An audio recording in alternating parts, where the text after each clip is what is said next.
It's like I was going through life, and life was beautiful, and life was wonderful, and all of a sudden, boom, I'm hit with cancer. Who would have imagined this innocent little girl would one day grow up and develop cancer? As the years unfold, you never know what life has planned. You just never know. Felt the lump, and days later I went to the doctor's office to get it checked out. And as I walked into the doctor's office, I had no idea that I was about to enter the world of a cancer patient. They barraged me with tests. They did mammograms and ultrasounds and biopsies, all within just a few hours.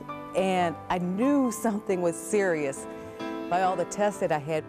What the hard part was, there were 3 long days that I had to wait, where I kind of knew, but it wasn't official. So that's when I spent my time trying to envision how I was going to react to the doctor's news. Was I going to throw myself on the floor? Was I going to cry? I wanted to be in control when they told me that news. I wanted to prepare myself before they actually told me. But then I realized there is no way in the world that you can prepare that you have cancer. You know how they say that when you face death, your whole life flashes before you? It wasn't my past that flashed before me, it was more of my future. I was so worried about what I hadn't done and all the things that I had hoped to do, and I was wondering if I was going to have time to do all these things that I had always put off all these years. And my other fear was how my kids were going to react. It wasn't about me. I was really worried about how my kids were going to react to hear that their mother had cancer. I was scared to death to tell them. You don't really know what to think at first because it just hits you all of a sudden, you know, and it hit me when I was in school, so it was like I had other things on my mind too, so I tried to not think about it. So when you first knew, you just figured survive? Well, something also told me that, I mean, you weren't going anywhere anytime soon, that you'll still be here, you'll still be around. And then at the time that we do have together, that we'll just make it fun and enjoyable. You are all that Grant and I have. I mean, if you were to leave us, we wouldn't have anybody. I understand how my daughter feels. Ironically, my mother was diagnosed with lung cancer just weeks before I was. When I told my father, I handed him a brochure. I mean, I just couldn't come up with the words to tell him. And when I had to tell my mother I had cancer, she's so unselfish that she was worried about me. Through my mother, I actually saw how terrifying cancer can be, how it could really ravage you. It scared me to death to see what was happening to my mother. And I was scared that was going to happen to me, quite honestly. It tore me apart for it to be happening to my mother. But I would look and say, she has cancer, I have cancer, and am I going to get like that too? Cancer's scary. There's a lot of things out there to treat it, but cancer's scary. Fortunately, my mother's a fighter.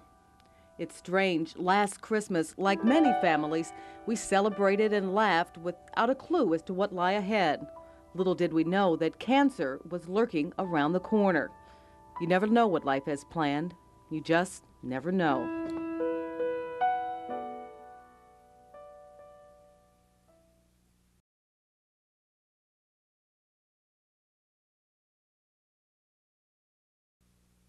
Chemotherapy, that was the hardest part and my greatest fear. March 31st. I feel like a death row inmate heading for lethal injection.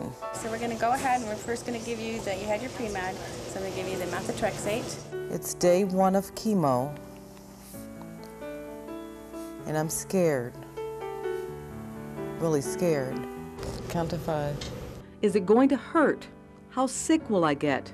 Will my hair fall out? Cancer is terrifying enough. Now I have to face chemotherapy. Okay, you're going to feel it poking now. Girl, went right in. It hurts getting poked, almost like I'm being punished for getting cancer. It hurts.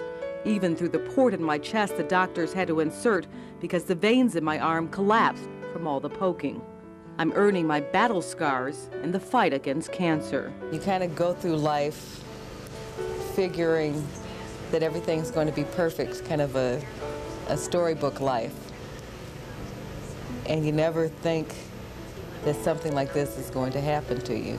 It's been a mind-blowing experience knowing they're injecting me with these chemicals that are supposedly powerful enough to kill any possible cancer cells left in my body after surgery, and at the same time killing healthy cells. While my drugs didn't hurt, their side effects have been draining. So I'm pooped now. I am pooped, wiped out. For me, the worst has been the fatigue. Debilitating daily fatigue that strikes without warning. April 7th, tired. April 8th, in bed from 2 p.m. until the next day. April 9th, tired, can't get out of bed. I guess the chemo drugs are kicking in. My journal is filled with my daily tiredness reports. There are times I get so exhausted, I cry from frustration. I feel like the Scarecrow in The Wizard of Oz, trying to muster enough strength just to stand. It's like, you know, I don't know, like you being my daughter, I being the mother.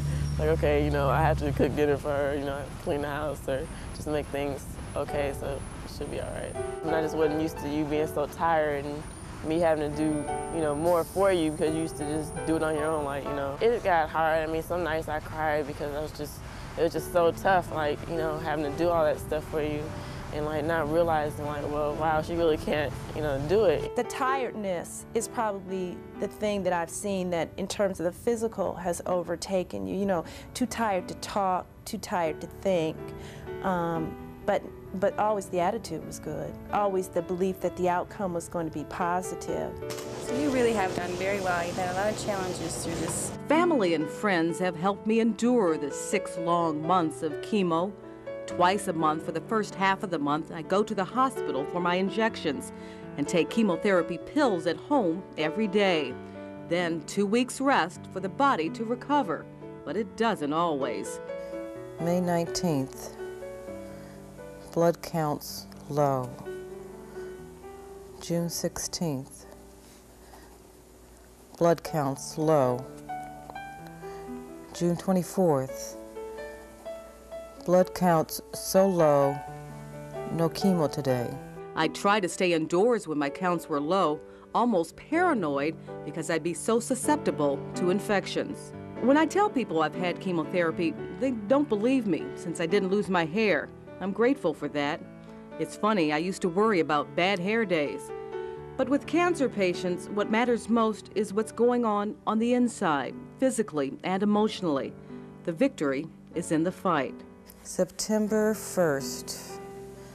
Chemo almost done. I made it. I'm proud of you. Doing very well. Okay. Okay. I'm proud of myself. Yeah. Yeah, cool. How are you?